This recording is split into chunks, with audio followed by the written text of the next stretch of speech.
नमस्कार दोस्तों, आप सभी का स्वागत है कहानी अनुराग में। अभी तक आपने हमारा चैनल सब्सक्राइब नहीं किया हो तो चैनल को सब्सक्राइब कर कहानी अनुराग को प्यार दें।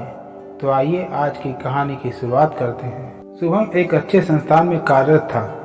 जिंदगी मजे से चल रही थी। घर की पूरी जिम्मेदारी शुभम की बीवी सुनीता ने अच्छे से संभाल रखी थी। सुनीता माता पिता का पूरा ख्याल रखती थी। शुभम की सुनीता के साथ शादी के 5 साल कैसे गुजर गए पता ही नहीं चला। लेकिन शुभम की सुनीता से अक्सर छोटी छोटी बातों पर लड़ाई हो ही जाती थी। शादी के बाद शुभम घर की जिम्मेदारियों में ऐसा उलझा कि उसे कहीं जाने व किसी से मिलने का समय ही नहीं मिल पाता था। आज रविवार का दिन था। शुभम ने सोचा, कई दिनों से कहीं घूम भी नहीं पाया हूँ और न ही किसी से मिल पाया हूँ। चलो आज कहीं घूमने ही निकल जाऊं। दिन नौकरी करने के बाद एक दिन की छुट्टी मन और शरीर को बड़ा सुकून देती है। अक्सर लोग रविवार के दिन को एक जश्न की तरह मनाना चाहते हैं। कोई दोस्तों के साथ पार्टी करना चाहता है तो कोई फिल्म देखना चाहता है। लेकिन कई लोगों के पास छुट्टी के दिनों में भी बहुत काम होता है। शुभम ने भी आज घूमने का मन बना रखा था। शुभम घर से बाहर निकलने ही वाला था कि सुनीता से किसी बात को लेकर झगड़ा हो गया। शुभम गुस्से में घर से निकल गया और सुनीता से बोला, मैं जा रहा हूँ, तुमने मेरा सारा मूड खराब कर दिया। शुभम घर से बाहर को निकल गया। घर से निकलते हुए शुभम मन ही मन बड़बड़ा रहा था, पता नहीं किससे शादी कर ली, मेरा तो पूरा जीवन ही खराब हो गया। जब देखो सवाल पूछती रहती है, कहाँ जा रहे हो, कब आओगे, अभी कहाँ हो, इतनी देर क्यों हो गई, फोन क्यों नहीं उठाया। इधर सुनीता का मूड भी खराब हो गया था। शुभम बिना कुछ खाए पिए गुस्से में निकल गया। कभी नहीं देखा कि बरसात का मौसम हो रहा है। तभी सुनीता की सहेली शीला आ गई। शीला बोली, सुनीता तुम्हारा मूड क्यों खराब है। सुनीता बोली, आज शुभम से लड़ाई हो गई है इसलिए मेरा मूड खराब है। शीला बोली, ये सारे मर्द एक जैसे ही होते हैं, हमेशा औरत को ही झुकाना चाहते हैं। इन्हें लगता है हम इनकी गुलाम हैं, बस एक आवाज़ पर हर चीज़ हाजिर हो जाए। देर हुई तो गाली सुनो। ये मर्द लोग औरत को नीचा दिखाने से पीछे नहीं हटते हैं। इनकी हाँ में हाँ मिलाते रहो तो सब कुछ ठीक है, वरना लड़ाई चालू।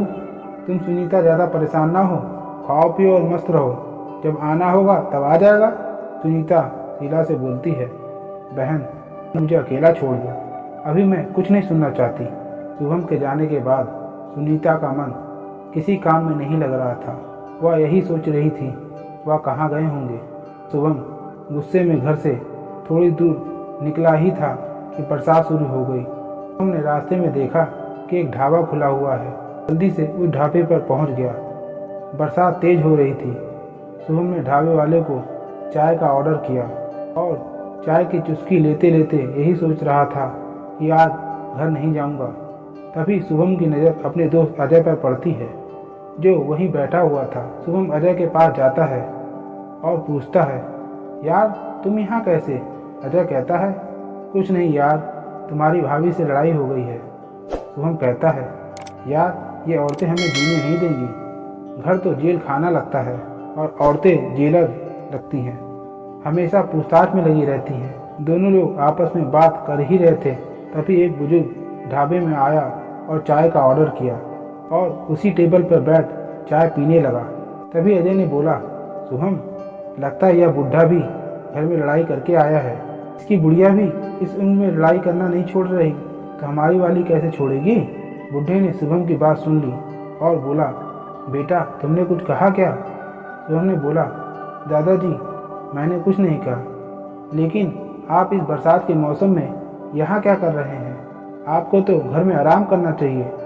बुढ़े ने बोला, आराम, अब तो बस आराम ही करना है।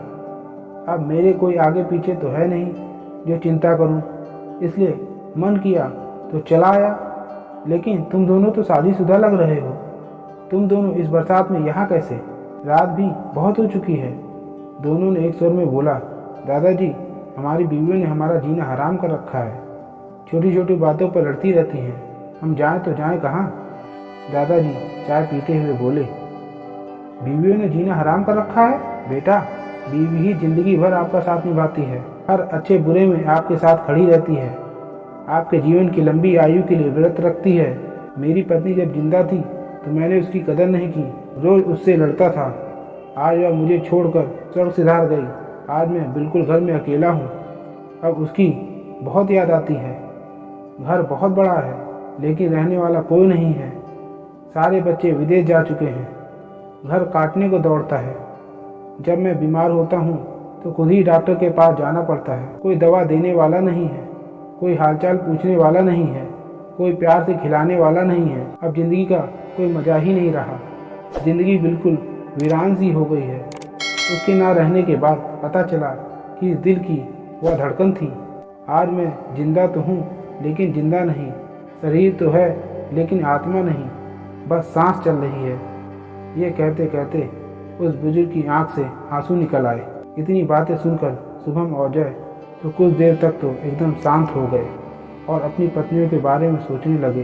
फिर दोनों ने चाय के पैसे चुकाए और घर की तरफ निकल पड़े। जैसे ही शुभम घर पहुंचा तो देखा तो सुनीता घर के दरवाजे पर उसका इंतजार कर रही थी। सुनीता ने बोला, आपकी मुझसे लड़ाई थी?